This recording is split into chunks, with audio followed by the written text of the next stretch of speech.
What's up, guys? Welcome back to the 307 podcast.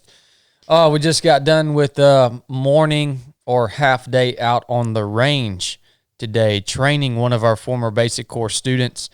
I guess we've never mentioned that before. If you have ever graduated from the basic course or the proving grounds, we have a private range. It belongs to us. It's on our property, and we can actually fit more learning in a half day out on our private range when it comes to combat pistol and combat rifle. Those are two separate classes. We can fit more training into a 4-hour block than you're going to get most places in 2 days of training. We can really pack it in because we've got the equipment, we've got the freedom of movement, and we love doing it. So, yeah, we've never really mentioned that before, but just for any of you guys who have graduated from the basic course or the proving grounds and we have a relationship with you, if you're interested in getting some tactical firearms type training, hit us up at 307events@gmail.com. We take applicants to come out and train on the range on a case-by-case basis. It's fairly affordable, and it's a lot of fun, and we can really do a lot of awesome work out there. Just figured I'd mention that. That's what I've been doing all morning. This is the second episode of, I guess, the Mid-State Mile After Actions Report. It pays to be a winner. During this episode, we talk about the race from where we left off in episode 1. If you haven't listened to that part yet, go back and check it out. But we pick up with that exact same conversation and talk through the race all the way through to the very end. The race really didn't start until we got down to two people, me and Luke battled it out for a long, long time. A lot of solid stuff in this episode. I hope you guys enjoy it. This episode was brought to you again by our partners at Natural Rapport and Xoskin. Hey guys, it's important to support the companies that support this podcast. Our sponsors and our Patreon members are the people who keep this podcast going. They're the people who fund this podcast and allow us to pour so much time and effort into it. So if you don't want to support us on Patreon, at least support the companies that support this show if you enjoy this show, which I hope you enjoy if you're listening to it, or else you're wasting your time. Natural Rapport is a company that makes uncomplicated pet essentials that are gentle, safe, and effective. They use ingredients that are as close to nature as possible. All their products are made in the USA at Natural Rapport. Their product line consists of plant-based grooming products, single-ingredient treats, all-natural chews, and a full line of no-bake soft chew supplements. If you love your pets like we love our pets, especially our dogs here at 307 Project, please give them the best stuff out there, which is Natural Rapport. This stuff is off the chain. It's awesome. The dogs love it. It's an awesome way to reward them. Their lives are a little shorter than ours. So, yeah, try to give them the best stuff you can give them. Go follow Natural Rapport on Instagram at Natural Rapport. Check them out online at nattyrap.com. That's nattyrap.com. Use the pro code 307project, all caps, for 10% off your purchase from Natural Rapport. We love this company. We love our dogs, and that's the reason that we've allowed them to sponsor this show and the reason that we're excited to share Natural Rapport with you guys. Check them out. Our other sponsor for today is Xoskin. As you guys know, at the Mid-State Mile, I spent all 38 hours in a pair of Xoskin socks, toe socks to be particular. They work awesome. All right, Xoskin's mission is to offer solutions that really work whenever, wherever, and whatever we do. Whether you cross-train, lift weights, run, climb, bike, hike, ultra run, serve and protect in the military, or as a police officer or first responder, Xoskin has got gear that's going to work for you. They have woven copper fiber into the fabric of all Xoskin garments that cut down on odor-causing bacteria. The fabric is made to channel moisture and sweat away from your skin, keeping you nice, dry, and chafe-free. Xoskin products are the best fitness apparel on the market. From the socks to the shorts to the shirts, all the way up to the top of your head, Xoskin has something that you can use for your next mission. All right? It's legit. It's 100% made in America. You get what you pay for. Xoskin gear lasts for year after year after year. I've got the same pair of Xoskin shorts that I got from them, I'm going to say about 3.5 years ago, and I still run in them. There's no telling how many thousands of miles I put in on those shorts. Same with the socks. They'll outlast a pair of Swiftwick or Smart Wool or whatever socks you're wearing. You get a pair of Xoskin socks, not only are they going to work better, but they're going to outlast whatever other brand you're wearing, I promise you. The stuff just works, guys. Period. I put it through the ringer. Go check them out on Instagram at Xoskin USA.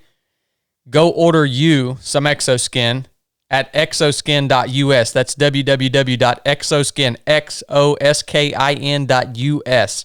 Use the pro code 3 of 7 when ordering Xoskin products.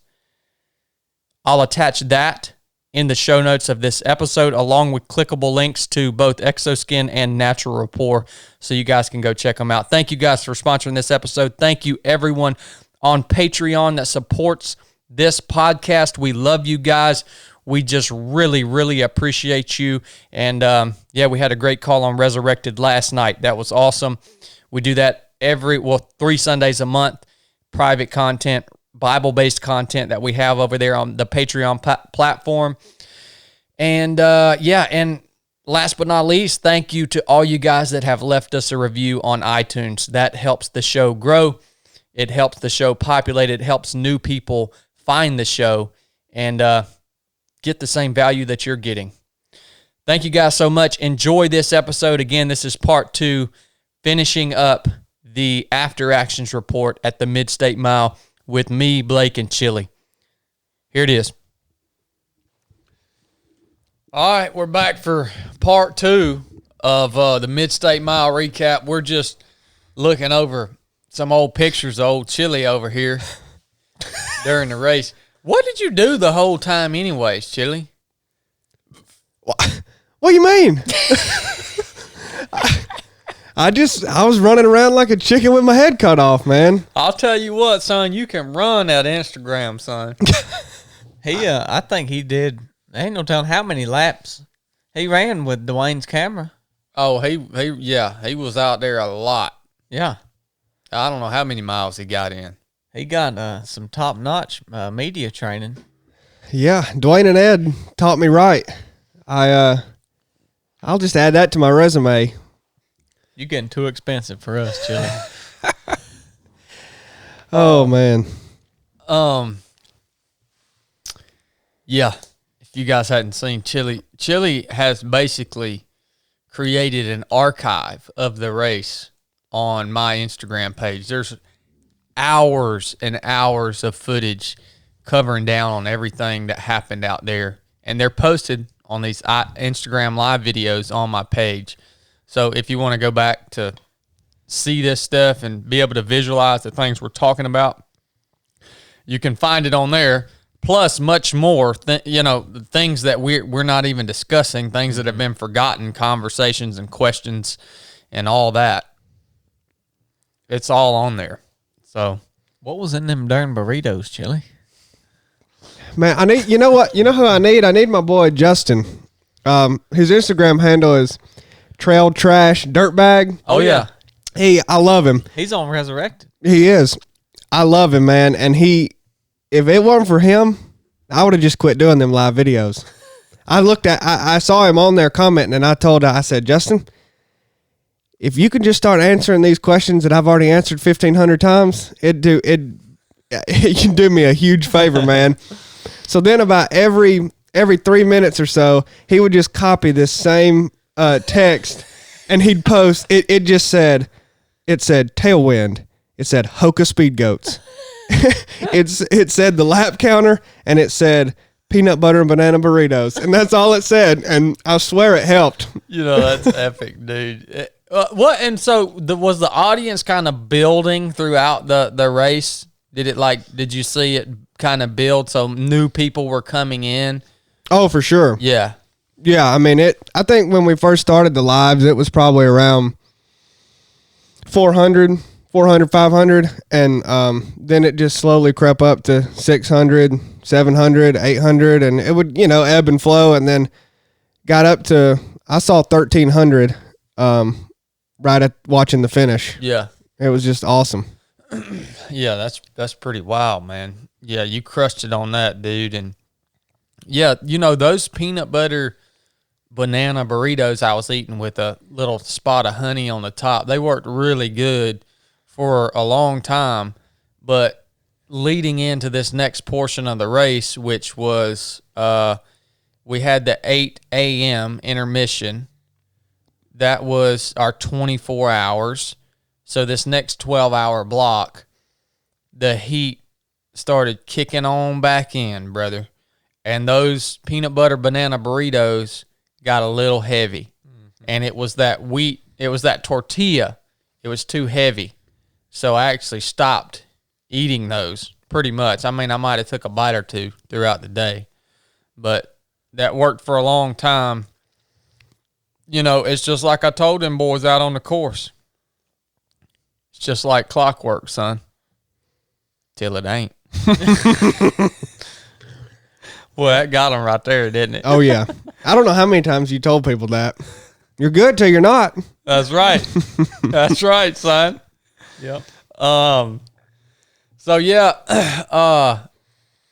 that intermission at 24 hours, we utilized it the same exact way we utilized the one at 12 hours. Lay down, feet up, and close your eyes and just focus on breathing and resting. I don't think I ever fell asleep there. I may have dozed off for a few minutes. It's hard to tell. There's a lot of noise going on around you. And it's just amazing to me when I lay down and do that. It's amazing to me to hear the few guys that are left at this time, to hear them up talking and, eating and doing all this stuff. And I'm just sitting here thinking, you dummies, what are you doing? Why are you squandering this gift of rest? Mm-hmm. It's insane. I don't know. Oh, I don't either. So, the heat kicks up a few laps after that, and I think I remember coming into the crew camp there on one of the loops fairly early on and saying, all right, the name of the game today is going to be staying cool. And so that's when we switched to that big towel, and also I switched to my regular hat because I knew it would hold some moisture. That hat that I was running with early on, it was the whole top of it was vented, and I knew it wouldn't hold any moisture. So you guys started dunking that stuff in the cooler, having that ready right off the bat. So we never got behind the power curve on that heat. Mm-hmm. And I think, a lot of the other guys, they waited until they were overheated to start implementing these practices. Yeah. But as soon as you realize, oh my gosh, get on it, man. Don't wait until it becomes a problem. Yeah. And then try to make up ground on it. That don't work. Yeah. Function check, right? Mm-hmm. Yeah, getting ahead of stuff. I mean, there's so many other things that are that way that if you wait till it's actually a problem, well, then you've waited too long. So you got to get ahead of everything. Yeah, you do. You're not gonna.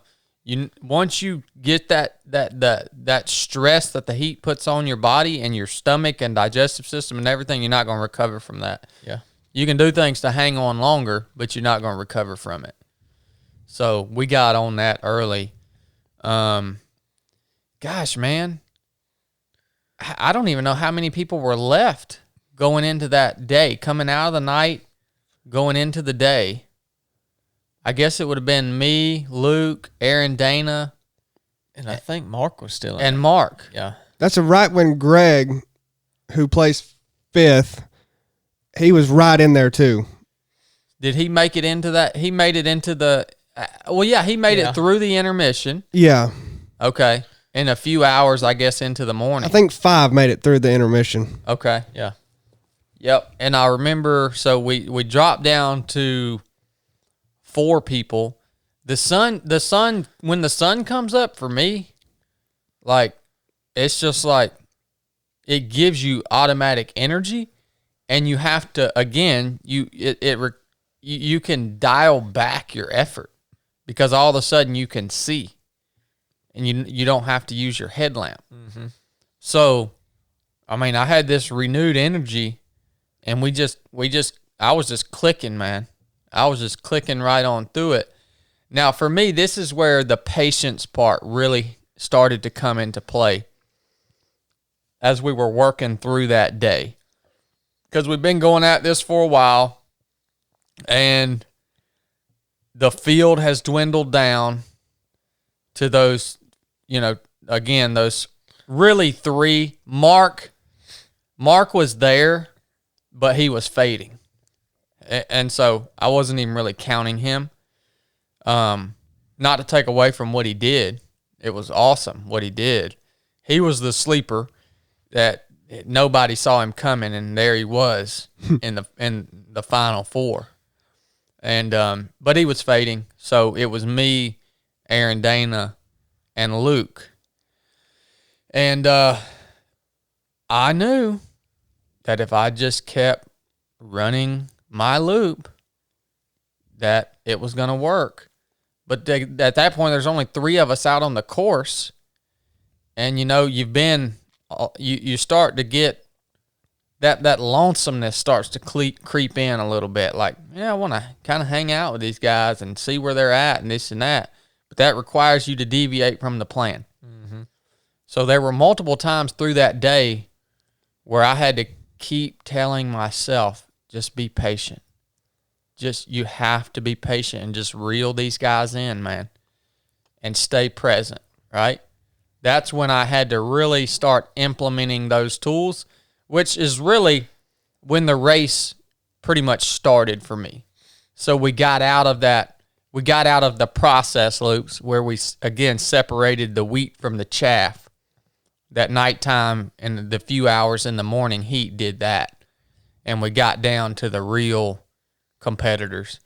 And I actually started having to tap some of the tools that I know and utilize and that we teach. That was the first time I really had to do that, Yeah. every few laps. What was that day like for you guys? Well, it's interesting to watch how, at the 97 people started, and, when you want to win, you're waiting on 96 people to be out of the race. And that's going to take a while. And then at this point, when there's just a handful left, you're only waiting on about 2 guys to be out of the race. But these are the hardest people to break. They're the people that are gonna stay in it the longest. So it's interesting. You finally get down to where, all right, now it's time to race, but that don't mean it's about to be over. You still it's still a long time. Mm-hmm. So I think that's the same thing for us. What we needed to do, just in supporting you, was not jump ahead and think that this was about to be over because there was just a handful of people left. Mm-hmm. And honestly, even if you feel like it may be over pretty soon, don't start thinking that way, and don't plan for it to go 3 more days. I mean, if you do that, you'll be good. Yeah, I think just purely from my end of the perspective of being in the crew tent, when the sun came up and everyone started coming back in there, it was easier to roll back. Like, the night was kind of hard to stay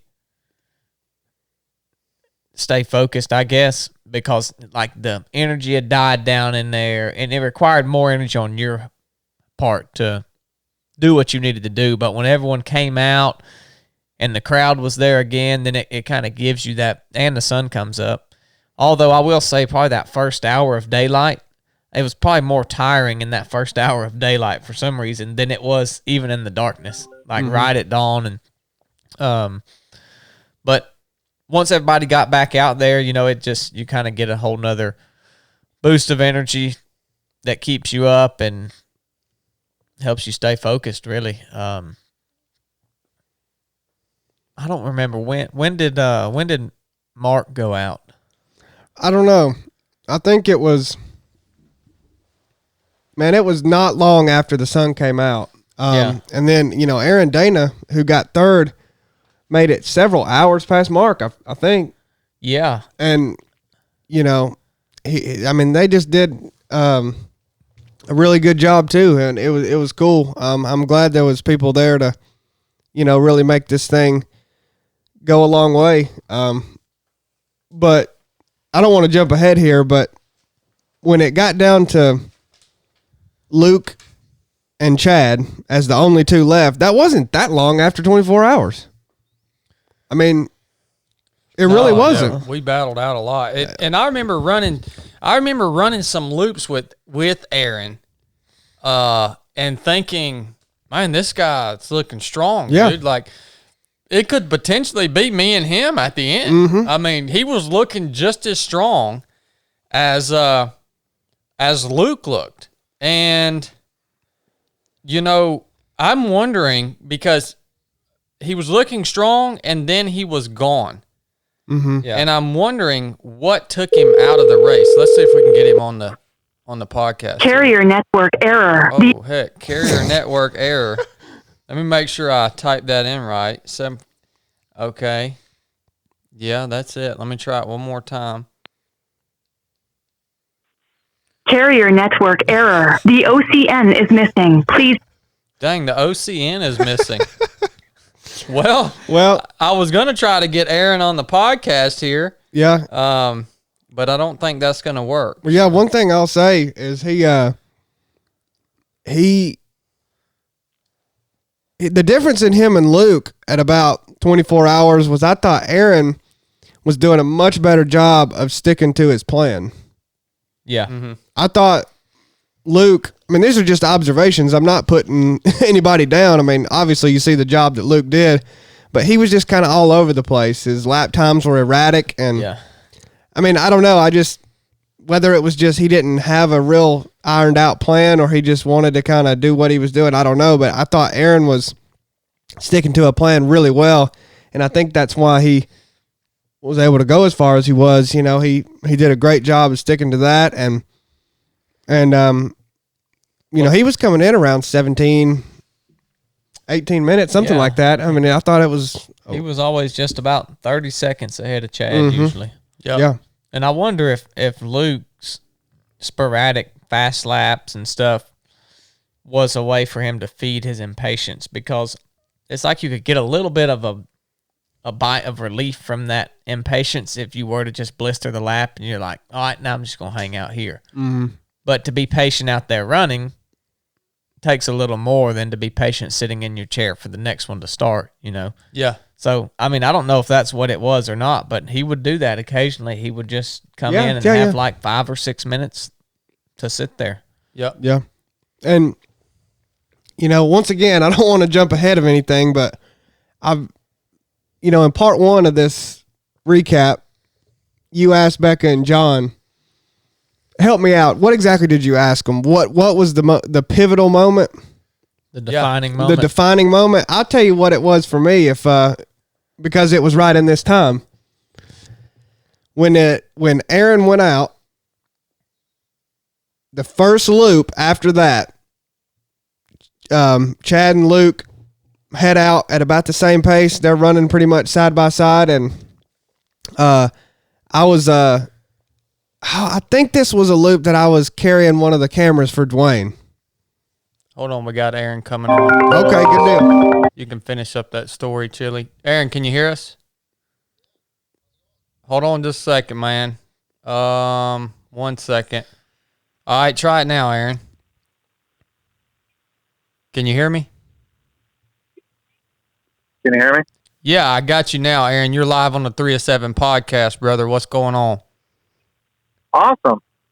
Just driving back to New York with my feet up. I got some salty britches on my sore spots, and just chilling.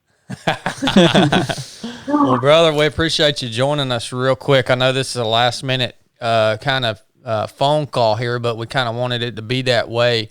And we're kind of just recapping the whole, and Chili, stay where you're at with that story. Yeah, we'll get to it later. That. Yeah.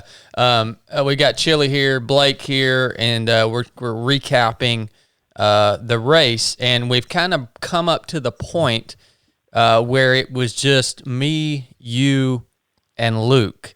And, I remember telling you on one of those loops, because we just said, I said, Aaron was looking really strong. He was looking just as strong as Luke was looking. And we were talking about how consistent and patient you were being. Luke wasn't being patient, and he was being pretty erratic. And I remember one time telling you, Aaron, we gotta get this dude out of our hair, and then me and you will go to war against each other to finish this thing off. And you were looking so strong, man.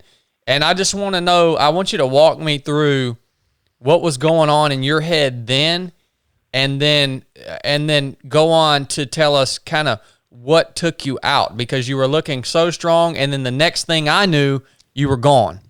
So walk us through that, brother. And thank you for joining us, by the way. Yeah, thanks for having me on. Obviously there's a lot that happened before that moment. I remember that moment, and that was probably the hardest lap that I had. I don't know, man.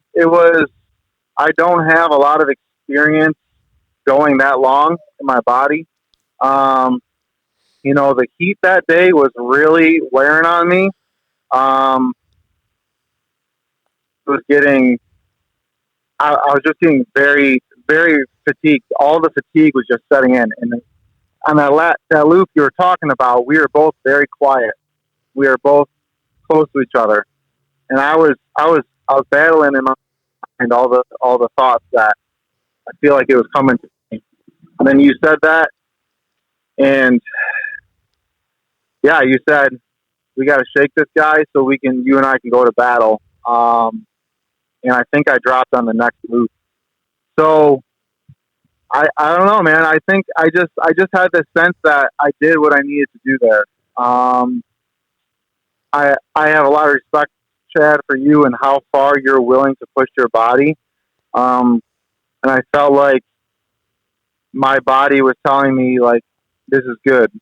So on that next hike, you guys, we all started climbing up that hill where I felt strong all day, and my legs were not there on that climb. When Chili was there, he was filming us going up. My legs were I didn't have the drive that I had for the 28 hours previous. And you guys got to that top of the hill, and I just took it easy. I just kind of backed off the intensity, and I just kind of hiked it back. So I don't know, man. I looked around. I took in everything, because so much of that race, I'm looking at the ground, right? So I just looked up. I looked around. I thank God for that whole day. But then, man, on that last climb on Machete, Becca gets me halfway up. She's like, "Come on, you can still do it." I'm like, "No, Becca, I'm done."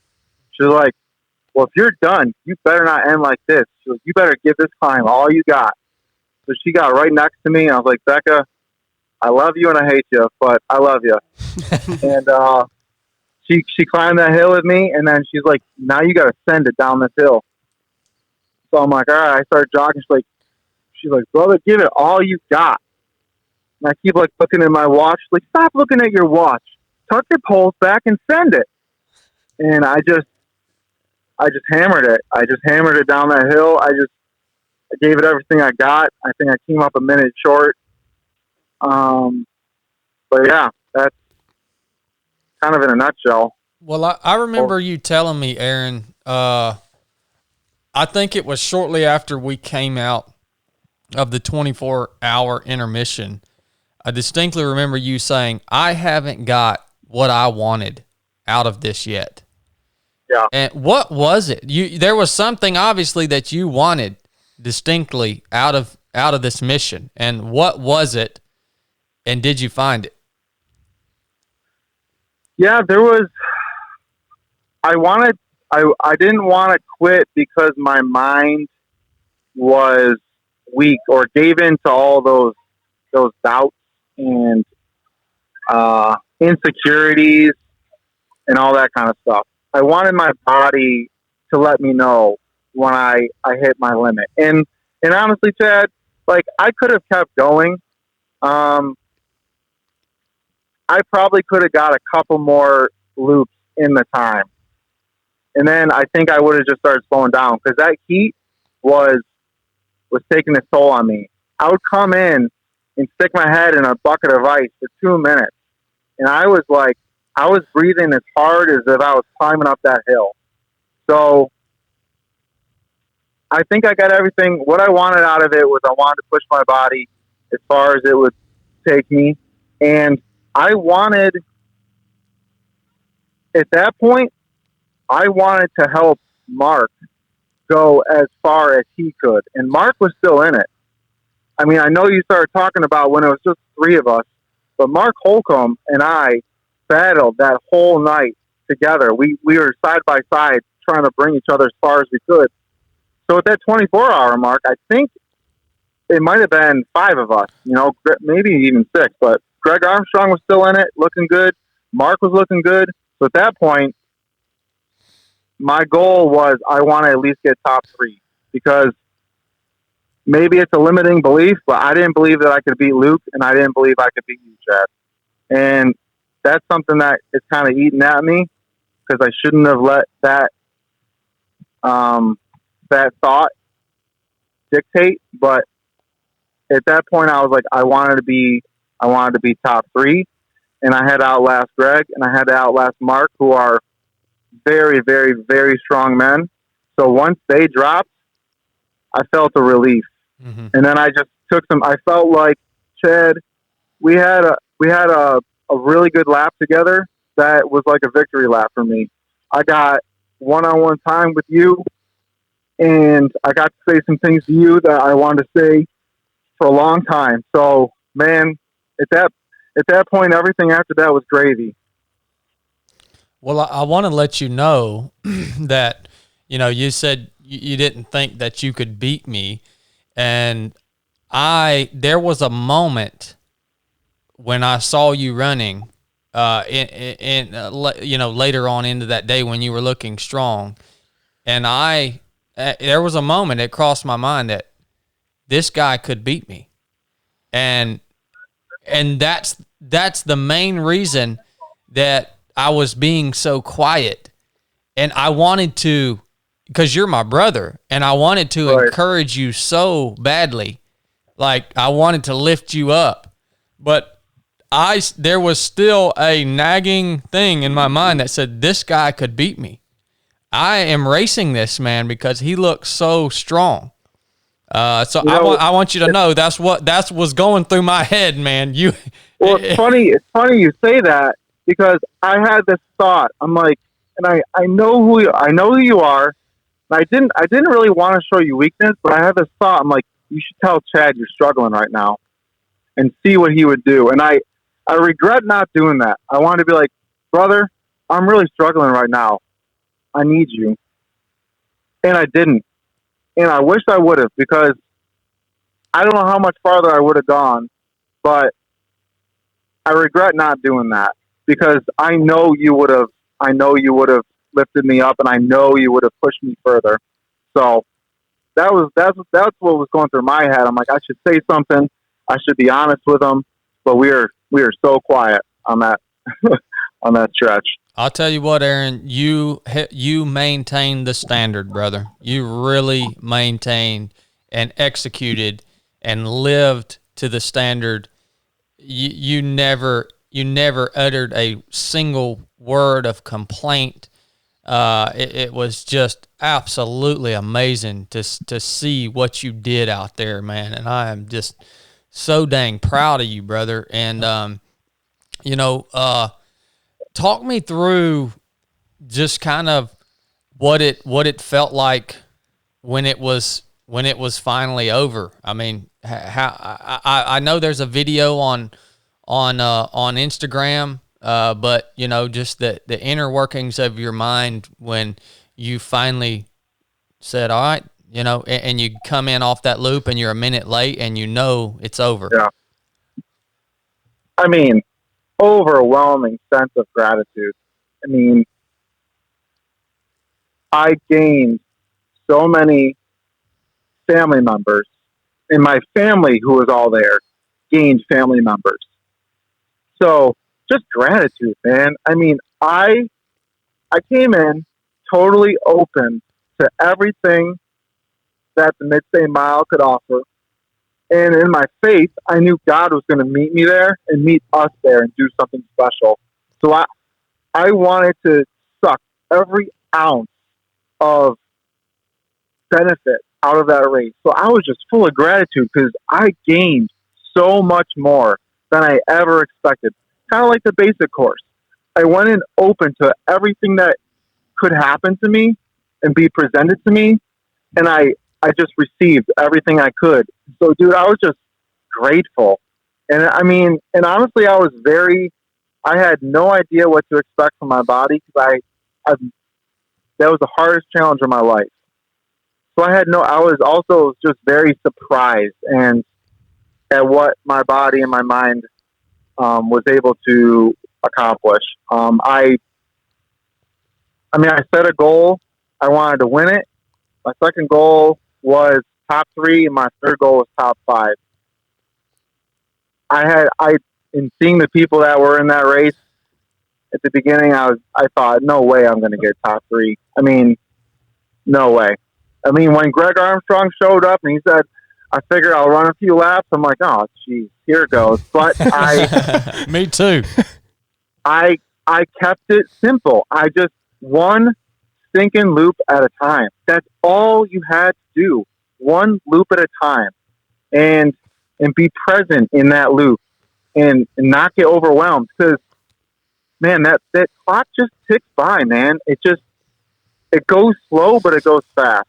So, yeah, man, when I finished, it was just overwhelming sense of gratitude for all of the people, all the volunteers, just all the encouragement I received. And my dad was there, and he hugged me. I mean, it was Father's Day. I mean, life doesn't get any sweeter than that. That's the truth, brother. And last question I got for you, Aaron, is I know you talked about you had to work through some low spots and stuff like that. And so, what if you could define for us kind of what's your number one challenge that faced you out there, and how you pulled through it, man? The number one challenge was believing that I belong there. I mean, through that night, it was dark, it was quiet, and everyone that was a top competitor was strong. Greg was strong all night. Luke was strong all night. Chad, you were strong. Mark was strong. I mean, Isaac was strong. There were so many dudes out there. Tim was strong for so long. And I'm like, do I have what it takes? And it was just letting those doubts were just creeping in. And it wasn't until you talk a lot about the power of the spoken word. And I just started speaking life. I started preaching to myself, preaching to Mark, and just reminding us of who is with us, the greater one that lives inside of us. And faith rose up in me, brother, and hope, and all of those thoughts just kind of faded away. And I honestly never really had to deal with that again. So It was an amazing experience to see God work through His word being spoken out loud to change my feelings, to change my thoughts, and give me a power and a motivation to keep persevering that would not have happened if I just kept my mouth silent. I'll tell you what, that's powerful, brother. That is a really powerful thing, and being faced with that, being faced with that question, or being faced with that, I guess, challenging emotion that, man, do I really belong here? That is a hard thing to overcome. What were you going to say, Chili? Let me tell you, Aaron, you do. And whatever you do going forward, don't doubt it again. Yeah. I appreciate that. Yeah. Oh, I got loads of confidence. Chad, I mean, I'm not going to start smack talking yet because we're still enjoying what just happened. But I am hungry, brother. I have never been more hungry or more confident of what I have to do to take you down next year. And I'm going to put in the work. And I'm going to do everything I can to push you as far as you want to go next year. That's my commitment to you. Well, brother, I sure do. I sure do. Thank you for that, and I know you will. And you are a true contender in this arena of ultra running, and especially when it boils down to pure grit, which is the Mid-State Mile. It does at the end boil down to grit, and you are a contender. You have proven that. You have just earned a tremendous amount of respect on my behalf, and man, I just love you. I appreciate you taking the time to come on and share about your experience, and it was an honor, really an honor to see you push out there, and I can't thank you enough, brother. I hope you guys have a safe trip home. Anything else you want to say, man, here on the podcast? The floor is yours. Thank you for those words, and they mean a lot to me. All of you guys, Blake, Chad, Chili, you guys and your example and what you do matters to me. Like what you saw out there was a fruit of what you put into me. All these principles that you preach, that was just all of those principles put into action. So for all of you out there listening, I was blown away by the power of this 3 of 7 community. Brothers and sisters that I only knew through Instagram, now met face to face. Man, you guys are the real deal. And what God is doing among us, we're just barely scratching the surface of what He wants to do through all of us to glorify Him, to strengthen each other, to encourage each other. Thank you so much, guys, for what you're doing to facilitate this community being built. It's a family, and God is working among us. So I'm honored to be a part of it. I was honored to share the ground with you guys at the Mid-State Mile, and I'm just excited for what's to come. Amen to that, brother. And yeah, you're a huge part of the body of 3 of 7 Project, and have been for a long time. A huge part and a huge contributor. And for people to see you executing on these universal and biblical principles and putting them into work and just crushing the limits, it builds everybody up, man. So thank you so much, brother. Blake, Noah, y'all got anything? No, it was awesome to be out there with you, Aaron. You did a great job. Yeah, man. Just I'm proud of you, consistency, and like Chad said, the execution on all the standards that work. It was just awesome to see you actually implement them and go as far as you could. Thank you, brother. I appreciate that. Y'all have a safe drive, Aaron. We'll talk soon, brother. All right. Sounds good. Thanks, Thank man. you. Love you, man. Love you guys. Bye. All right. Well, that was Aaron Dayna, number 3 at the Mid-State Mile. And so we just heard about Aaron's journey, and when he went out, that was interesting for me to hear. Like I said, he looked strong. I told him we got to get Luke out of here so that we can go to battle. And then he was gone. And we heard about how that played out. Mm-hmm. And then it was just down to me and Luke. And, you know, I'll give my perspective on Luke, and then hopefully we'll have him on the podcast one day. But You think it'd be a long one? oh, it'd be a long one, son. I'll never forget. You know how Greg doesn't ever say much, right? And so Luke, I think Luke talks in order to stay out of his own head.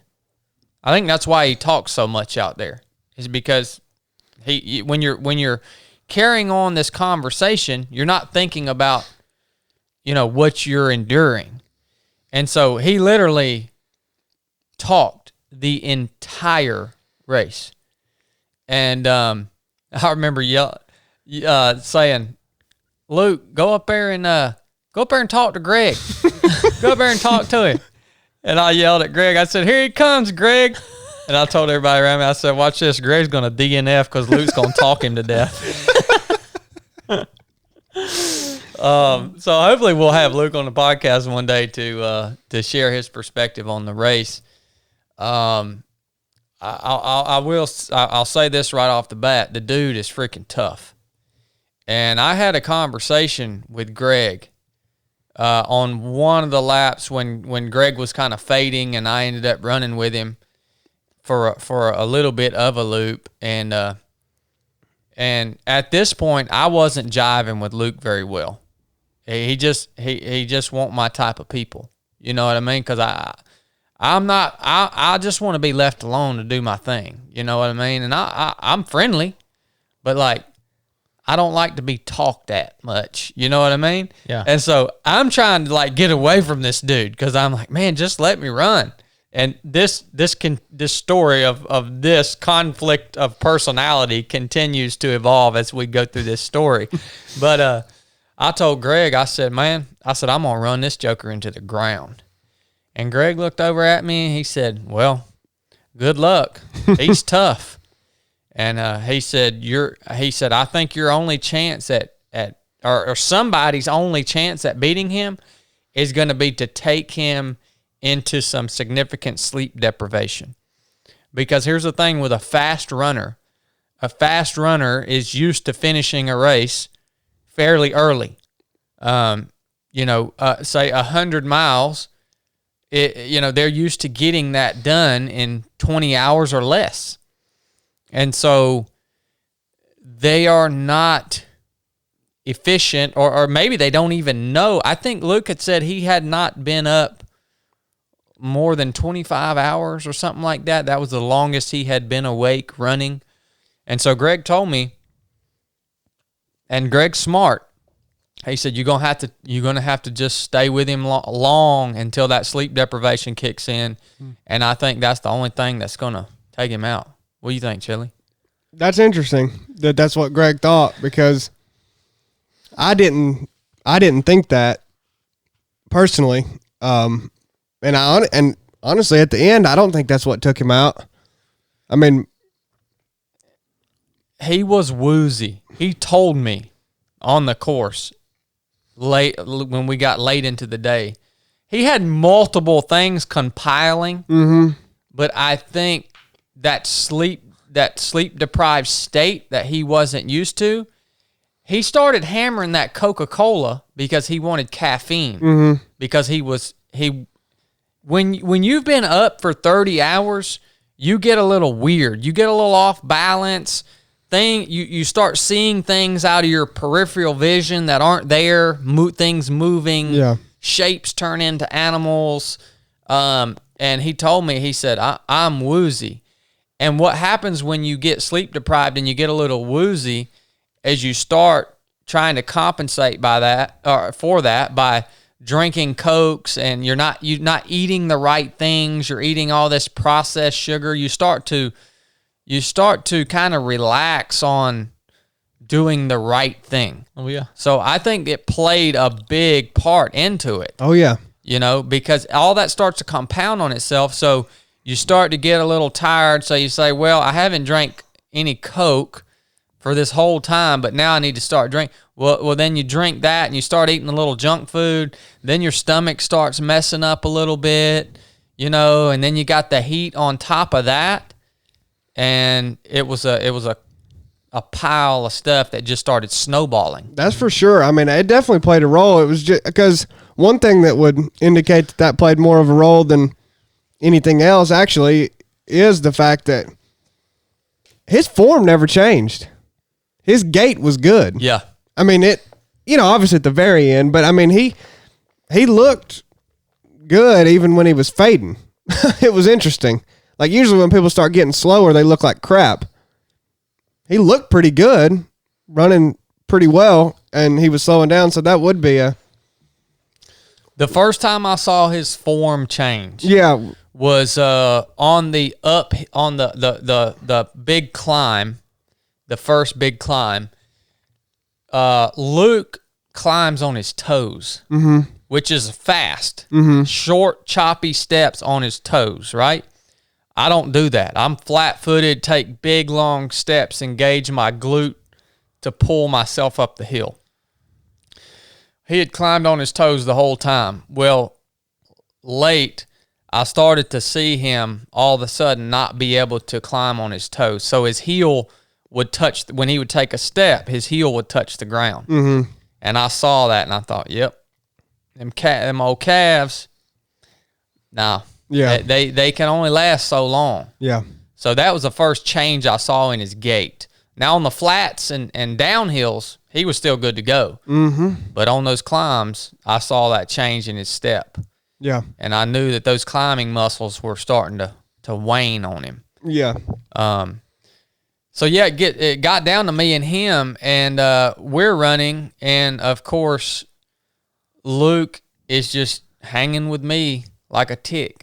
I mean, just talking away, asking me all these questions, telling me all these stories, which is wonderful. I don't want y'all to think I'm talking bad about him. I'm just saying this is just a difference in personality, right? And finally, I think that we came to the agreement respectfully that we are racing and he needs to go and run his race and he needs to let me run my race instead of just us trying to do this thing together. And he honored that. And he finally made the decision to do that and go and run his own race. And that was the last lap that we ran together. Mm-hmm. After that, he was ahead of me until he wasn't. That's right. And so as it progresses, I remember asking Chili in crew camp, I said, Chili, give me a little ammo here. How can we get, what do you think? How can we get in this dude's head? I think it was one thing that was getting in his head is he had to be alone, right? Yeah. He didn't have anybody to talk to. I think that was already working. And then Chili told me, what did you tell me, Chili? Well, I noticed he hadn't, I don't know exactly when this was, but it was, at a point where Luke had literally not seen the back of you one time. Not once in his life had he seen that hair flapping in the wind, and seen the back side of you. He hadn't seen the back of your feet. He hasn't, So I just thought it'll be interesting to just give him a view of that. Just let him see it. I'm not saying you got to go run a lap in 14 minutes. I think that's a bad idea. But just find a way to let him see it. And I don't know. I think it may have done something. Yeah, I think it might have too. And yet after Chili told me that, every time we would start a loop, I would come off the line in front of him. And it required me to run a little. It required me to make a minor deviation to the plan There's a nice flat section right there off the top. So it's not a huge expenditure of energy, but it did take a little more. And so that's when my time, you talked about how my time on my loops dropped down. It was because of that. Because I would come off that line faster than I knew I should be running, just so he would have to see me and say, I just wanted him to think, dang, man, this guy's still running good. Yep. I wanted him to see my gait, that I could still run. Yeah. All right. And he'd have to look at my back end, and then we'd go up the first climb. We would kind of even out. He would come on up to me. We'd kind of even out.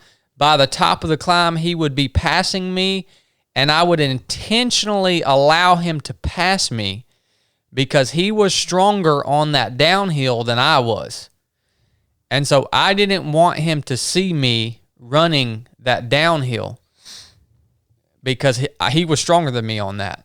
So I would always make sure he was in front of me once we started on that downhill, just so he wouldn't see me.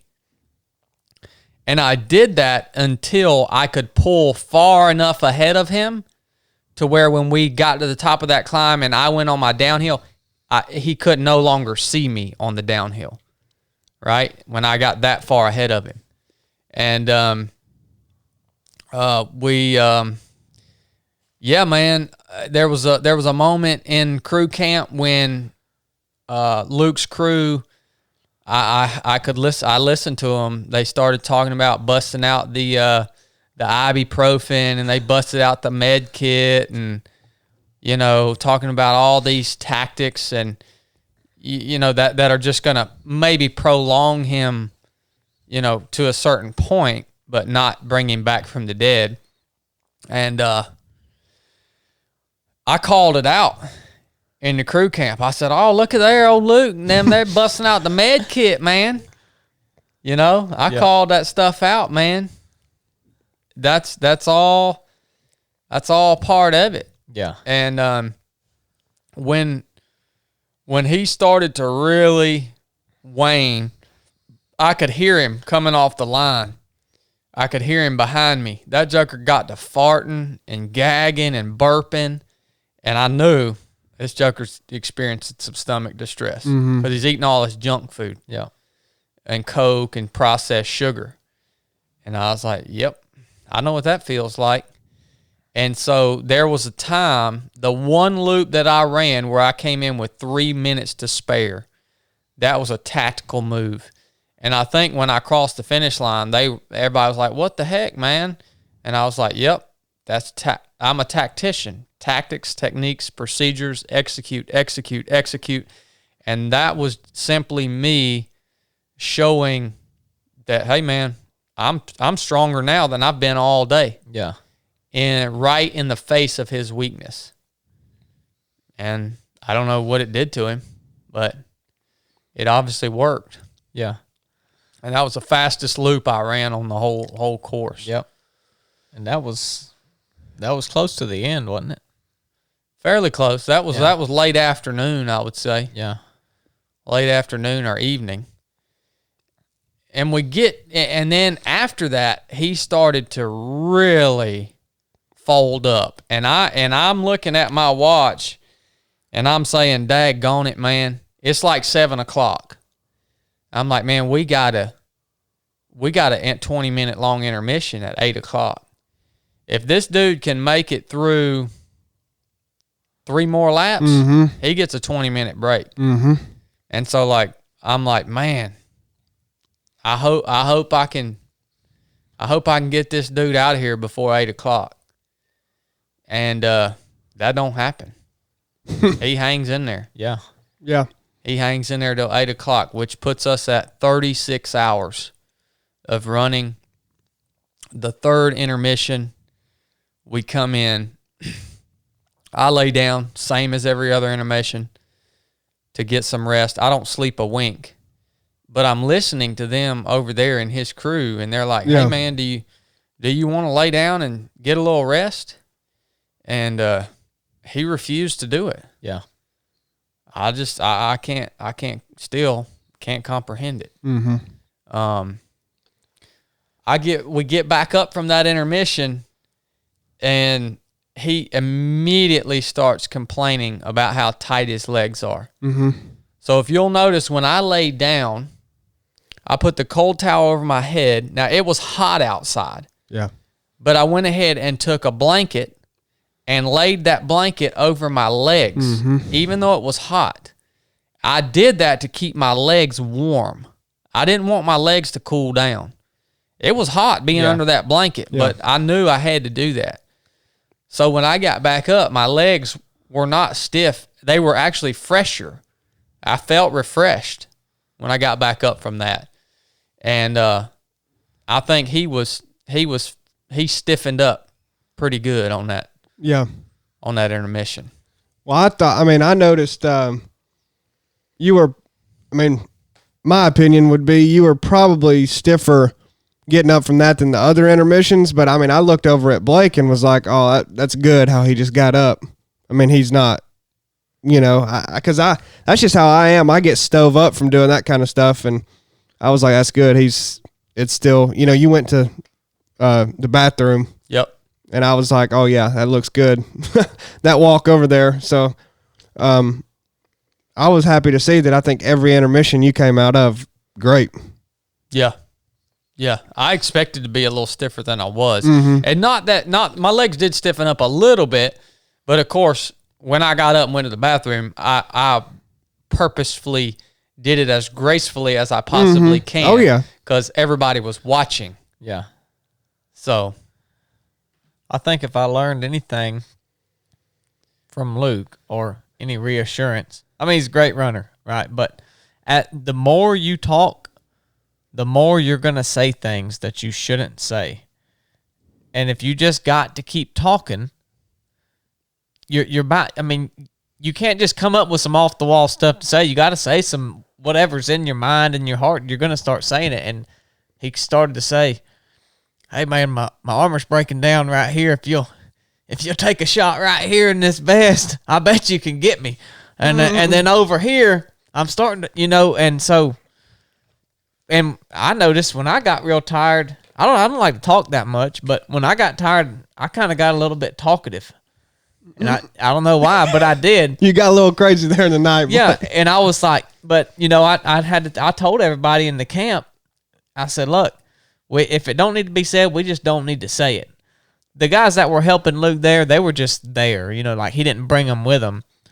But I didn't want to give anything up because we was just over there talking and then them hear something that we say and potentially give some other information. But, it applies in a bunch of different ways. But to me, if something don't need to be said, if there's not a reason you're saying it, I just don't like to keep spewing it because especially in a competition like that, because you're bound to spew out something and then you can't take it back. You're like, son of a gun. Another thing people notice when you've talked a lot at the beginning is when you stop talking. Yeah, that's true. He got real quiet there at the end. That's a good point. And I knew I was looking for that. Any significant change is going to be picked up by people. Or it ought to be picked up by legitimate competitors. And yeah, so that's one tactic to use as well, is whatever you do at the beginning, you need to think about what you're going to be doing when it's late. Yeah. And when you're tired and when stuff's going wrong, because if you go ahead and operate in a fashion similar to that, they won't know any different. The poker face, ain't it? Yeah. That's a really great point to bring up, Shelly, because I thought about that exact same thing when we started leading him off the line, when we were leading him off on every lap. I thought, well, now I have to do this every single time. Yeah. I better do this every single time, because as soon as I don't do it, everybody there is going to notice it. So that was a risk we took by deciding to make that part of our plan. Well, after you did it, he got slower coming off the line every time. One time I distinctly remember a lap, they blew the whistle to start the lap and you took off exactly like you did. And he stood there for a second after the whistle. Yeah. And then he went on, and I was like, oh, he's done. I mean, I don't know why he did it. I don't know what he was thinking. It honestly may not have even been intentional, but it meant something. It basically was just like a sign of like, I mean, honestly, when he did that, it was so fast. It was a split second. I thought he might have lined up and then let you go and not even started that loop. But then he ended up going. But then that was real near the end, and I don't know. That told me right there that you were going to go off the line first every time, no matter what. So, Yeah. But it was a risk. You're right. Yeah. That's a good point to bring up. Now, at the time that I knew, or at least I was 98% sure that this dude couldn't beat me. So we're talking about now. We've already went through the day. We're going now. It's dark again. We're going well into this night, this second night. The main battle for me there was staying present and not going ahead and saying, oh, we got this cat in the bag. Let me go ahead and start thinking about my victory speech. Oh, like I can't tell you how bad I wanted to do that. And how hard it was not to keep looking behind me just to see where he was at. Because I knew on these splits, I knew if he didn't hit certain points at certain times, that would be his last lap. Yeah. And so the anticipation of his last lap, that was really hard not to get sucked into that and to stay in the mindset of, no, man, you got to keep running this same freaking loop. The reason you do that is because you never know. Mm-hmm. This dude could have ate some of Becca's world famous mashed potatoes or something. He could have potentially done something to turn himself around. And you want to know the best fuel you could have given him in that moment is looking back. Yep. If he knew, he might could have done it without him knowing, but if you look back, that lets you know, he's still a little concerned about me. Yep. You can draw big time from that. If he knew you were still concerned about him, that's new life right there. Mm-hmm. That's it. So I'll tell you what I started doing is when we would go off the line, once I got a little out ahead of him, I would turn my headlamp down to the dimmest setting possible to where I could just barely see the ground in front of me.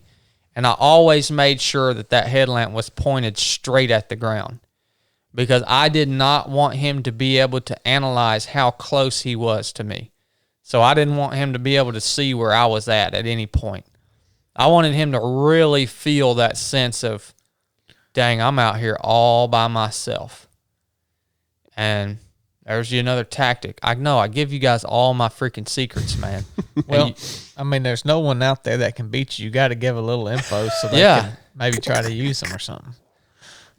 So these are these little things that I think about doing and that I do that I think not many other people do. And maybe they don't make a difference at all. Oh, no. But I have to believe they do. Well, even if it's just a minor difference. Not one of them together really makes a huge difference, but all of them collectively is what really makes a difference, doing it all throughout the whole race. I mean, if someone just did that over one night thing, it's like, oh, well, yeah, I couldn't really tell where you was at, but I'm still here. Yeah. But all the little things start playing in, and then they say, well, dang, I can't see where he's at. He started out in front of me. He's still got a lot of energy when he comes in. He got up from his rest, and he was fine. And then all that stuff, and they think, Sure ain't, son. All right, let's take one last break, and then we'll wrap this thing up all the way through to the finish. Hey, guys, have I told you about my bushcraft necklace from Wazoo Survival Gear? Well, you need to get you one because it's a really sharp piece of gear that you can wear around your neck every day. That's what I do. And it gives you the capabilities to start a fire in any weather condition, in any temperature, in any scenario. And fire is very important to your survival as a human being. If you find yourself in a tight spot, right? We can cook over it. We can get warm from it. We can purify water over it. There's a lot of things that we can do with fire. And Wazoo Survival Gear makes products that allow us to have that capability anytime, any place, anywhere. Guys, tools. Tools increase your capability. More capability gives you more options. More options gives you the freedom to choose where you go, where you explore, the things you do. That's where Wazoo Survival Gear comes in. It's the perfect melding of form and function that allows you to build a wide variety of tools into your everyday wear. This stuff is awesome, guys. I've been using Wazoo Survival Gear products for well over a year now. Every time we go out on the basic course, every time I'm stepping off on a mission, and a lot of their products are just with me day in and day out, like my bushcraft necklace, like my cash cap, just going through regular everyday life. They're an awesome company, 100% made in America. Awesome dudes, Dustin and Nick. You've probably heard them. They've done an episode on the 3 of 7 podcast. Go give them some support, man, at wazoosurvivalgear.com. I promise you, you will not be disappointed. As a matter of fact, I've attached a link to their website in the show notes of this episode, a special link for you guys.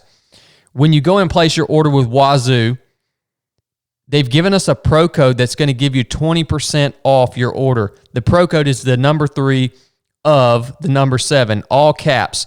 That's the best deal you're going to find on Wazoo Survival Gear products anywhere.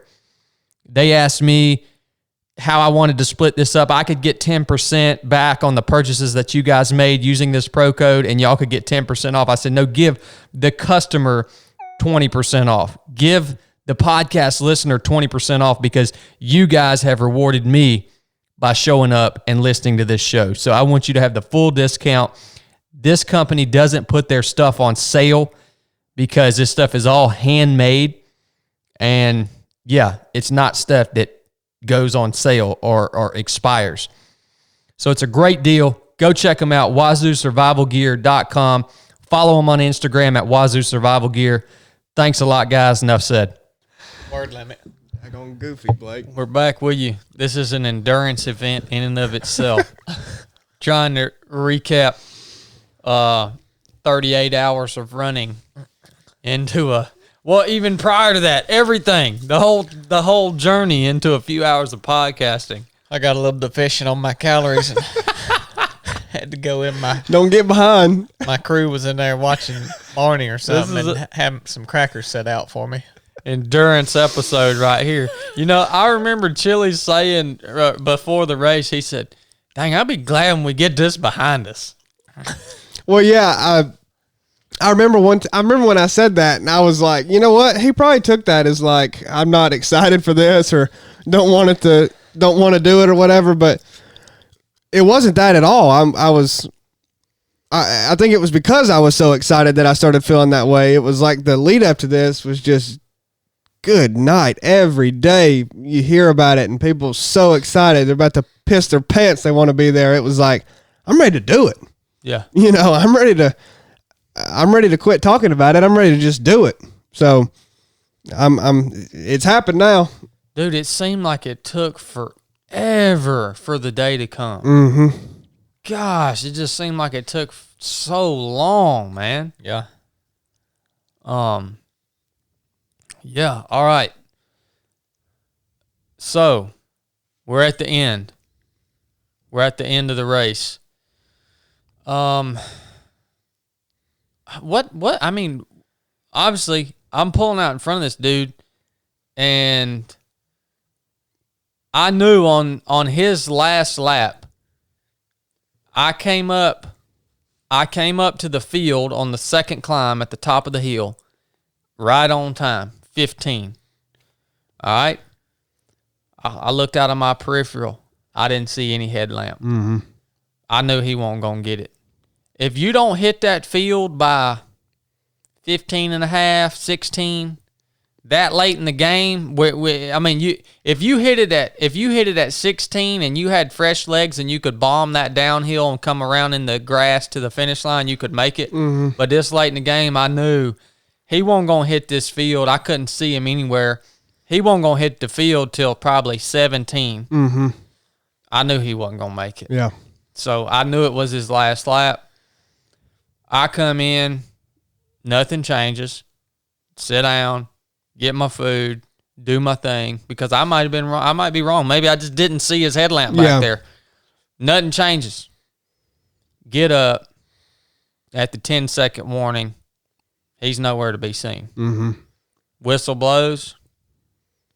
I roll out.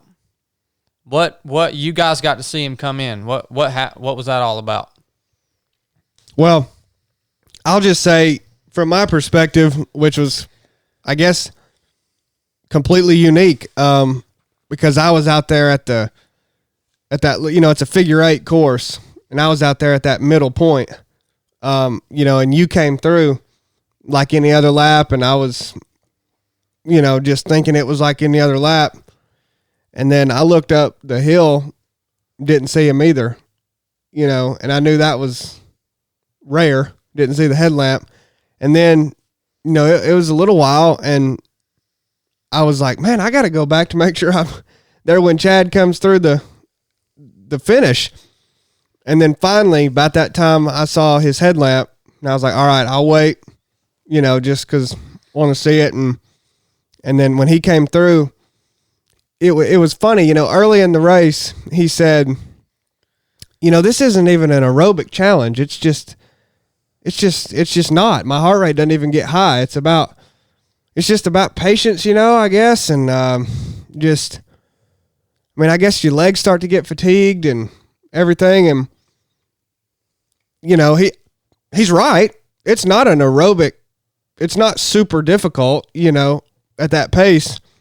But he was coming down that hill, and boy, it sounded like he was at the end of a 13-minute 5K or something. I mean, just like a freight train coming down, big time. And I was just like, well, the way he's breathing and the time that he's coming through here, I think this is it.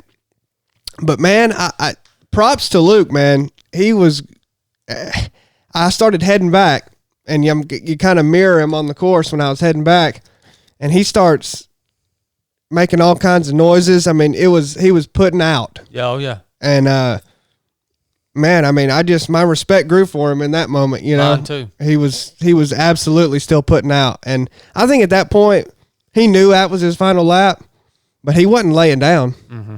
He didn't just let.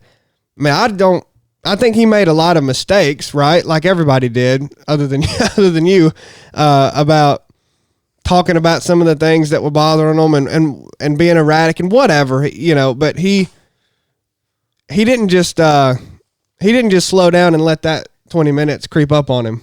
He fought for it, and when I made it back, we sent you sent off, and we saw him come in, and that was a cool moment for us that you weren't even a part of, when Luke came in, and his day was done, and you were on your victory lap, and he, it was interesting because I had formed all my thoughts and opinions of Luke throughout the day because I had met him for the first time, Saturday morning, and I probably thought differently about him than you did or Blake did or anybody.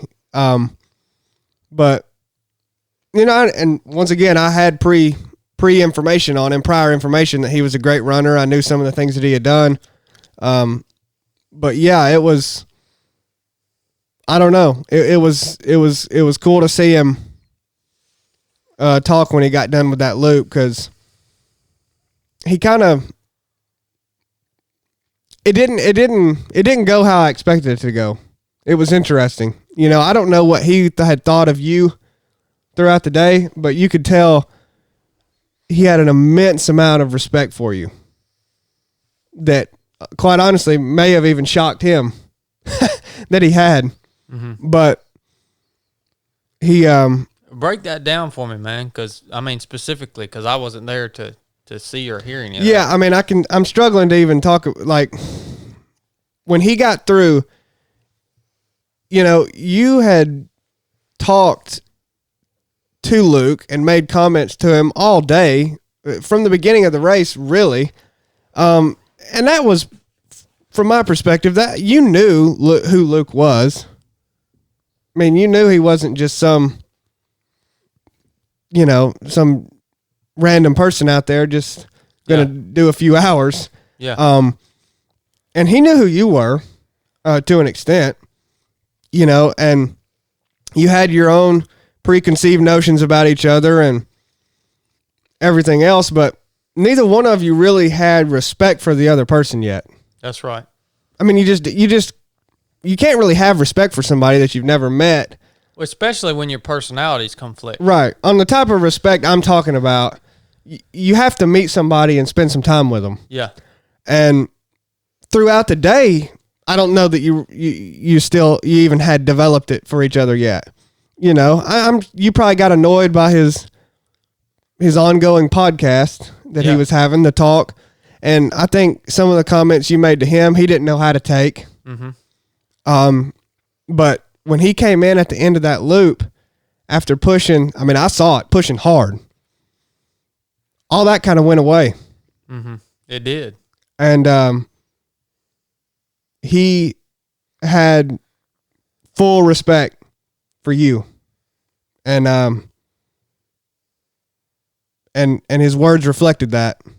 And he said that and talked about it. And then, you know, he kind of was talking to everybody and saying what he was thinking in that moment. And then it was getting about time for you to come in. And he looked at everybody and said, all right, let's back up and give him the floor here. And we did. And then you came in. Mm-hmm. What about for you, Blake? Man, I mean, to be honest, I don't remember. I don't know if it's because I was just worn out or what, but I didn't really, maybe it was wrong. I just didn't pay a whole lot of attention to any of the other people. Like, I mean, when they came through, the only person I was really cared about out there was you and when you were running. And, you know, I did go over there and listen, and I'm glad that, because I know Becca and John had said he had talked to them about maybe just going ahead and pulling out, and they convinced him to keep going. So when he came through and he actually just couldn't make the cutoff, I was glad that he decided to push to that point. And, you know, it's interesting hearing your story about how he was feeling coming through there, and to know that it was actually genuine and he didn't just make it look like, Oh, yeah. I'm not going to finish the lap and just quit. I'm just going to kind of drag this out and make it Oh, look yeah. like. I mean, so to know that he struggled there, you know,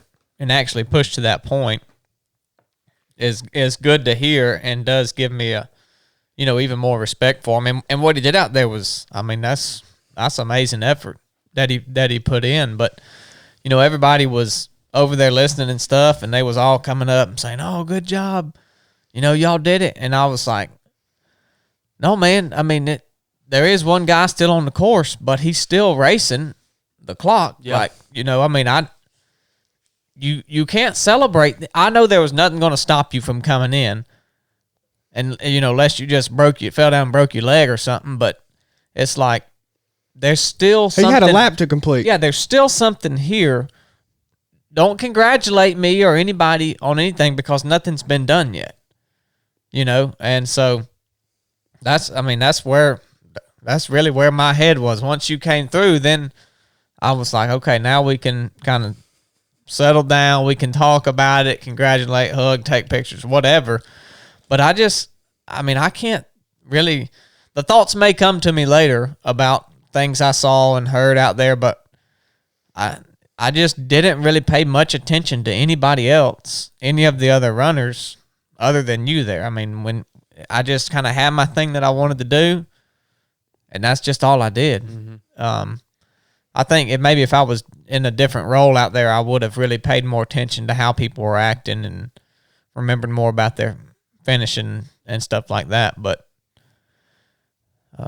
that's really all I remember of it. And we gotta just to clear something up for anybody who doesn't understand the format of this last man standing race or the rules. If Chad didn't make the 20-minute cutoff on that victory loop, he didn't win. Yeah, there would have been no winner. I mean, there would have been no winner. So that was crucial. To come in and treat that like every other loop. So yeah, you couldn't let your guard down when we call it a victory loop. I mean, I think that's the right word for it. Yeah. But it's more like the winning loop. Yeah. Just as important as any other loop. Yeah. Yeah, there was, at that point for me, if you didn't finish or you did finish, there was nothing else I could do. But my anticipation for you coming through was paramount to anything else, any other celebration. Yeah. Listening to Luke's speech, I mean, not disrespectful to him. I didn't care what he had to say. Like, yeah. I was here to do everything I could so that you won the race. And everything we had worked and done for the last 37 hours hinged on that loop, and that's all I cared about. Yep. And once you came through, then, if he wanted to give a speech then, I would have listened to it, but I didn't really listen to him. I stood over there, just to be respectful. I wasn't going to stand away, but to be honest, I just didn't really listen to it. Mm-hmm. It's interesting, too, for me to hear Noah's story about how he came through on that last loop, giving his all. Because on the first loop that Luke and I did together, the first loop where it was just me and him left, he said, well, it's just me and you. He said, what do you want to do about this? And I said, well, Luke, to be honest with you, we can sit out here and do this as long as you want to do it, brother. I said, because I can't lose this race. So we'll sit out here and do it as long as you want to do it. Yeah. And he said, and I heard him say multiple times toward the end, I know Chad's willing to go as far as he has to go to win this, and I don't know if I'm willing to do that. And that's essentially what were you going to say, Noah? That's essentially how he answered me. No, I'm glad we're calling back to that, because when you asked Becca and John earlier what the pivotal moment of the race was, or the defining moment, that's what it was. The first lap that it was just you and Luke. I think I was holding one of Dwayne's cameras. That's why I heard this. And I wish I wasn't. I wish I hadn't heard this, because I don't like a lot of this filming stuff out there, to be honest with you, because I think it needs to be shared between the people who are actually in the arena. But that's either way. So you heard that conversation. Yeah. So how do you recall it? So either way, that it is what it is. I was behind them, and to be honest with you, that was one of the weirdest conversations. That was one of the strangest exchanges that I've ever heard on a race course. I mean, in my opinion, Luke looked over at him running about side by side and said, yeah, I mean, Chad's already went through some of it. He said, well, it's just you and me, Chad. What do you want to do about this? And I thought, man alive, what in the world is he talking about? What do you want to do about it? Well, keep going as long as you can go. Yeah. I mean, what do you mean, what do you want to do about it? It's almost like he wanted to make an agreement with you, And then you just, I mean, you've already said it. Well, I mean, how did you hear it, though? Yeah, well, from what I remember, you looked over at him and said, I'm not trying to be a jerk about this, but... Is that what he said? What? A jerk? Oh, I don't... Memories fade. He probably said butthole or something. I don't remember what he said. But I have to win this race. And Luke, I remember he looked over at you. He was kind of looking forward, and then he just looked over at your face. And then he looked back forward and he didn't say anything. And it's funny because I've heard people say things like that before, that they have to do something, but I've never taken that serious. Like when people say you have to win this race, no, you don't. I mean, just because you want to real bad don't mean you have to. Yeah. I've wanted to win stuff. I mean, so bad before. Don't mean you're gonna. Don't mean you have to. But what that look told me when he gave you was like, yeah, I know you do. I mean, he fully agreed with you. It was full agreement. It was full. I understand what was going to happen. And, a part of me doesn't like that he accepted that in that moment, that you were going to win. But a part of me, since he did accept that, a part of me has a lot of respect that he didn't just fold up right there. Yeah. I'll say that. I mean, how I would have handled Chad saying that to me was, all right, you're going to have a long night then. And instead of doing that, Luke accepted that Chad was going to win. But to his credit, he battled out for, good grief, Yeah, it's much longer. 10 more hours. Yeah. I mean, hey, hats off to you. Yeah. Yeah. And the way he did respond, and he said, well, I know you're going to do whatever it takes to win this. Yeah. But I don't want to be the guy that just gives up. Yeah. That's how he responded to it. Yeah. I don't even remember that. Well, his action said that. So that's exactly what he did. Yeah. Yeah. He accepted it, and then he said, well, I don't want to be the guy that just gives up. Yeah. And he didn't. And everybody always asks me, well, on that victory loop, what's going through your head? And that's the hardest loop I ran the whole day, because you do then have the capacity to kind of shift. You know you're going to make this loop, and you have the capacity to kind of shift your mindset into then saying, okay, how can I? What needs to be said at the end of this? We've got this large group of people that have dedicated all this time to stay out here and be a part of this and watch and cheer. And, how do I do this moment justice? So just reflecting on that and kind of putting some thoughts together that you want to share with the group.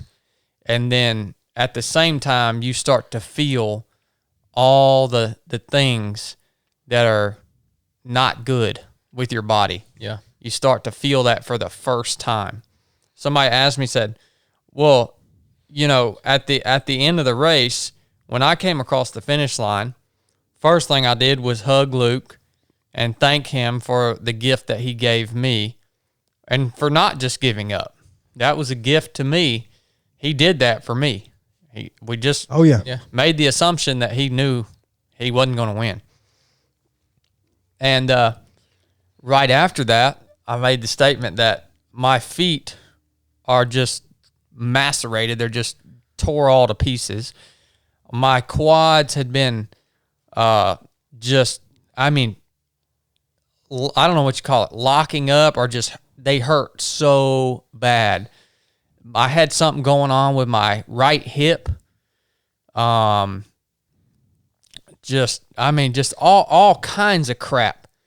And somebody said, well, and I said, yeah, I had all that going on. You never heard me say a word about any of that, right? And somebody said, well, did you not feel all that? Like it was obviously there. Why did you all of a sudden feel it on the last loop? And all of it was there. It's just, I have some ability to just completely block that out mentally, to where it's there, but it's not registering with me. Yeah. Unless it's something that I pick up on that function check that I know that I can compensate for. All right. If you better expect your quads to freaking be lit up when you've climbed 37,000 feet and descended 37,000 feet. Like it's to be expected. Well, you've talked about that lesson. The lesson in that is don't give your pain a voice, right? Yeah. Well, what that question brings you deeper into is, what's the precursor to giving your pain a voice? You can't give a voice to your pain, you can't do that unless you've given it attention and you've given it energy. Yep. That's completely different than a function check.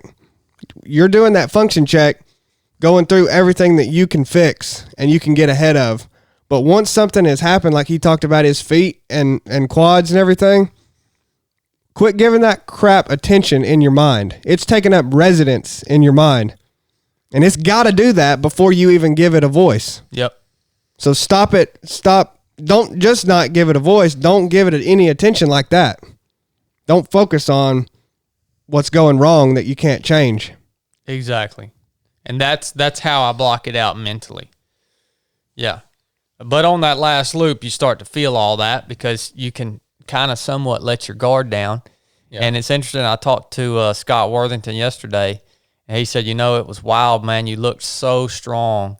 And then you came in off of that victory loop, and he said, you looked a little shaky on your feet. And he said, that just is a testament to how powerful the mind is. That's right. I mean, it's just unbelievable to when you let that, kind of let that go, and then all of a sudden you're a little shaky on your feet. Whereas the loop prior to that, I was fully invested in going. However, I felt like I could easily make it to 48 hours. Mm-hmm. I mean, you can't, but I can't even put a number on it because I felt like I could run indefinitely. Yeah. Yep. Until that very moment when you're like, it's over, relief. And then you can, you start to look a little shaky. Uh-huh. And Blake, you had a similar experience to that, didn't you? Walk us through that. What, at the end? Yeah. Yeah, I think, on a much smaller level, but it's one lesson that I've learned that I've recognized already just from, listen, don't think I'm blowing up what I did. The only thing I did was stay up for a really long time and put some food out. But really long time for me. Longest time I've ever stayed up. But, I think it comes down to the commitment, how committed you are to what you're doing and staying locked in. Because that whole time, I don't know, I was probably up. If the race went on for 38 hours, you had 3 intermissions. That's 30. I was probably up 42, 43, whatever, over 40 hours. But the whole time, I could have laid down and went to sleep, but like the desire to oh gosh, man, I'm dozing off over. I never got that way. And I think it was because I was committed to doing what I had to do. And I think it's the same thing for you. Like, you didn't feel those things. You knew they were there, but you kind of mentally blocked them out because you were committed to winning that race. And it didn't matter that any of that stuff was going on. It's similar to like when you have adrenaline, like when you get an adrenaline burst and you don't really feel any of that. To me, it's kind of similar to that without the heightened, all the senses being heightened and stuff. It's just like you got one thing you're focused on. And I don't know how to tell people to get there. But anyways, so whatever, I stay up and do all that. Chad comes in on his last loop. And for me, that was like job done. Like when he crossed the finish line, the key to the ignition went like that.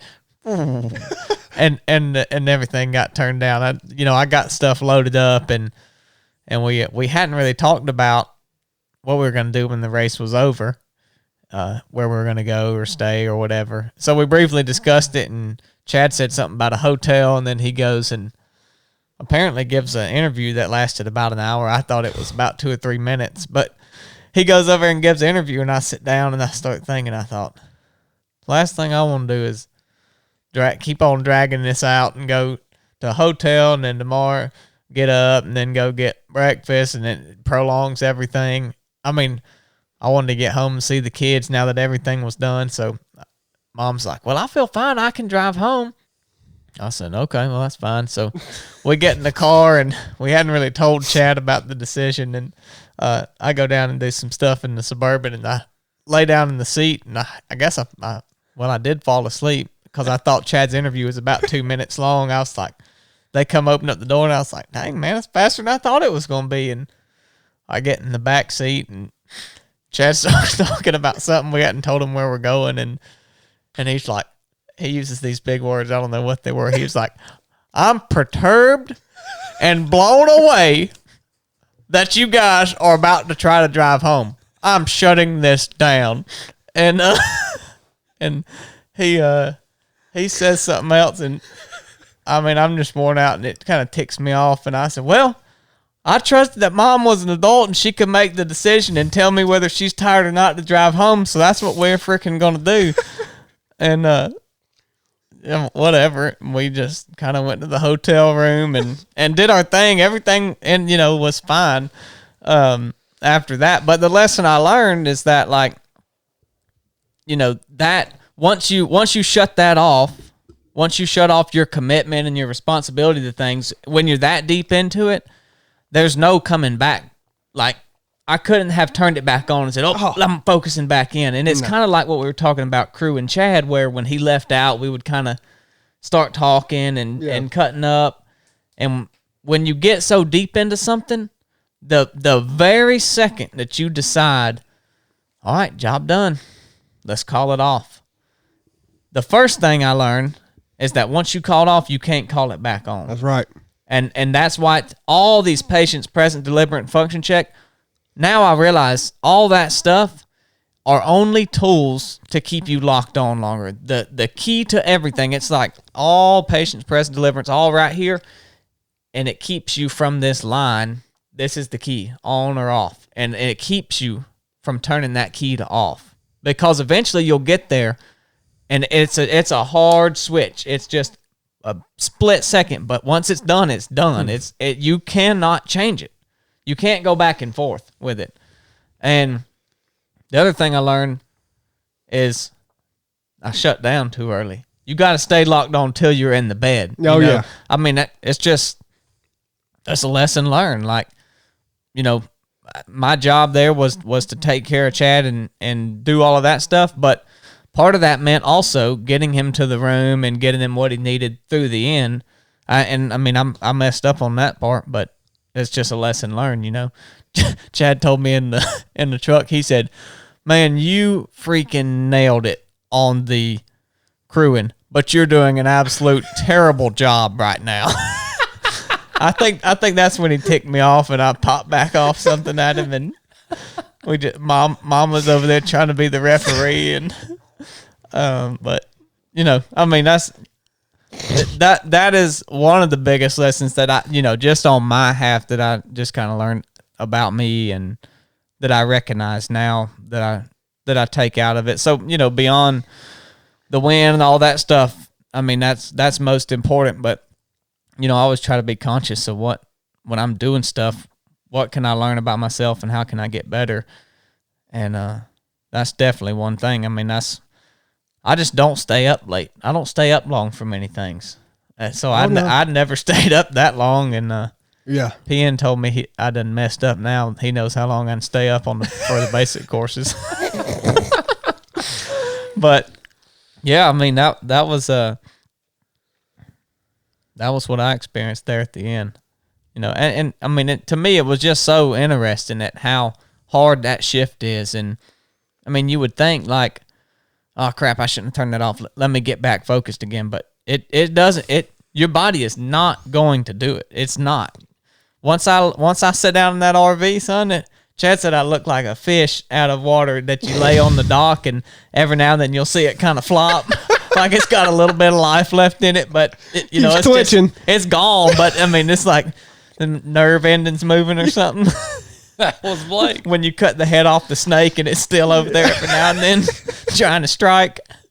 Gosh. But yeah, that was pretty comical there in the end. I had to go apologize to Chad the next morning for sassing him, but it's funny now. Yeah, it's funny now. Yeah. It wasn't funny then. No, Well, that's a very valuable lesson, and I knew what was going on there. I knew that you had flipped that switch off, and I've done it hundreds of times, so I knew what you were going through, and that you had turned it off too early. Yeah, and it's a super valuable lesson. But you see the consequences of that. Yeah, is for me, when you do flip that switch off, you stop going through those processes of operational risk management. Yeah.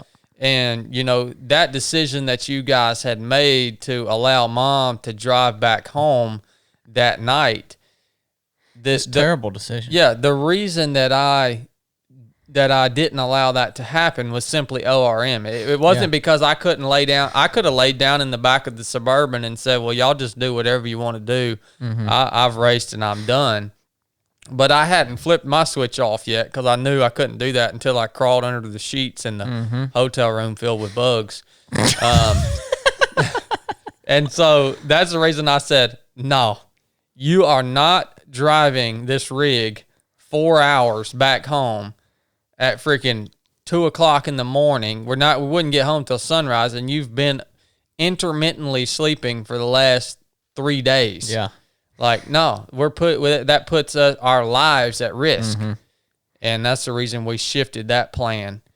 And Blake got us into a hotel. He got us 2 rooms for $80. Listen, we went to this one. This one was, I don't know what it was called. I walked in there, really nice hotel, and nobody was at the desk. And I was so freaking ticked. I was walking around there looking for somebody. I was hollering back there. Nobody was coming. If someone would, it's probably good they didn't come up there. I was so mad I probably busted their coronavirus glass off or something. But so yeah, we go to the chat's like, well, there's one right here.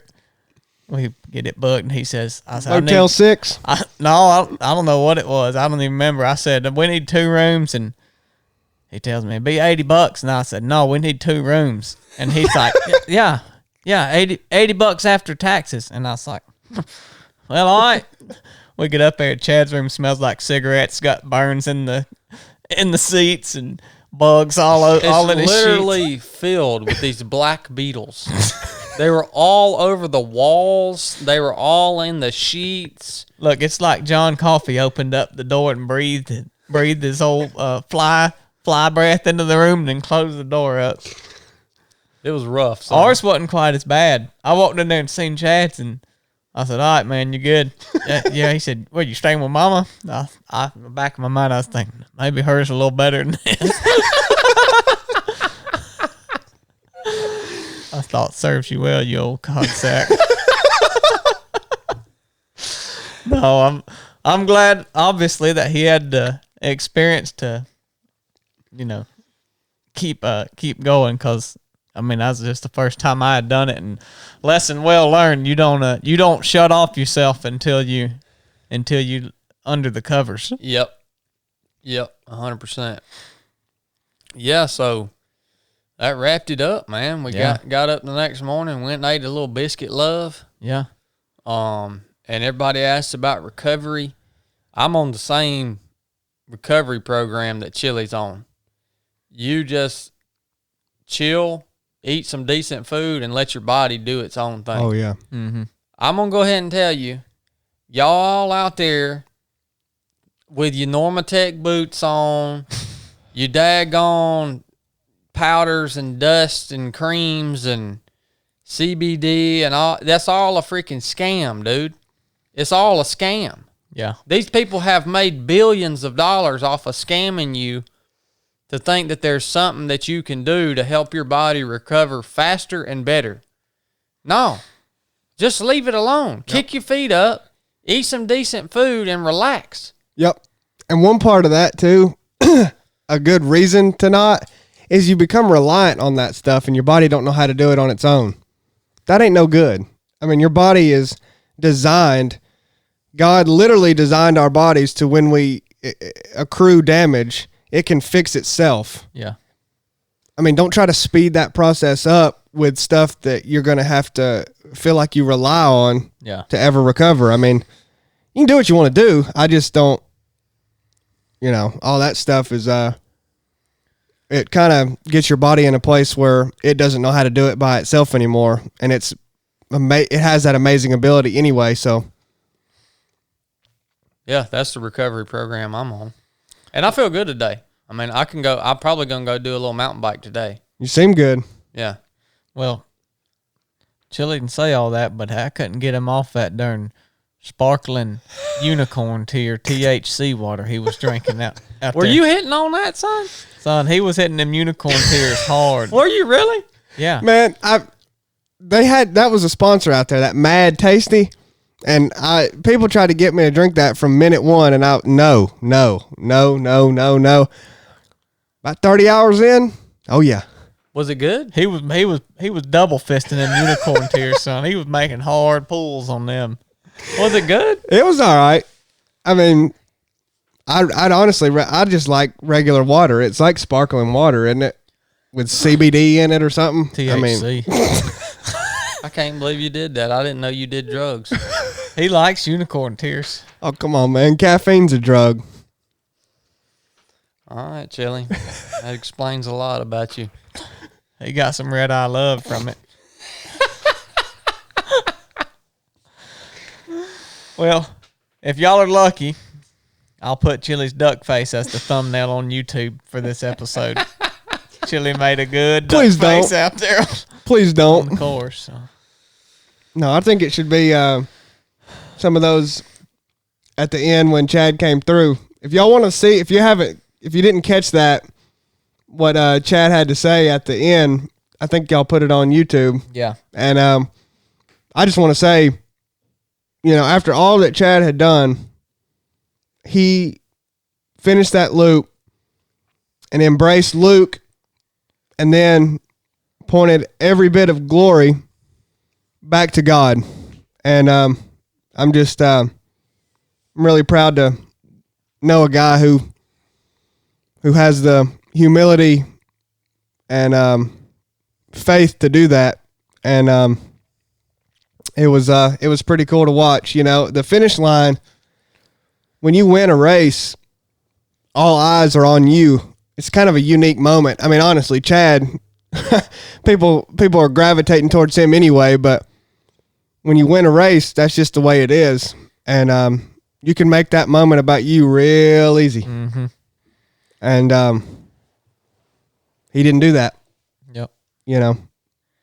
So just want to say I was proud of that, and y'all can catch that on YouTube. You got anything else, Blake? No, I believe I've hit my word limit. I said all I can. Joker hit his word limit, son.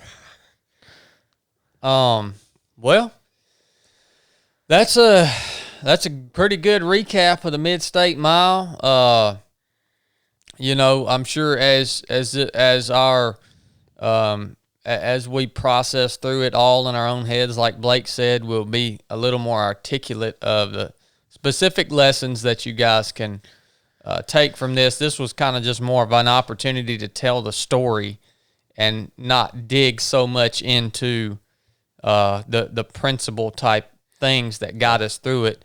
Again, if you're interested in ultra running, if you're interested in increasing your ability, come join us at the Proving Grounds, man. Yep. Go on the website, sign up, submit your application for the basic course. Join us on Patreon.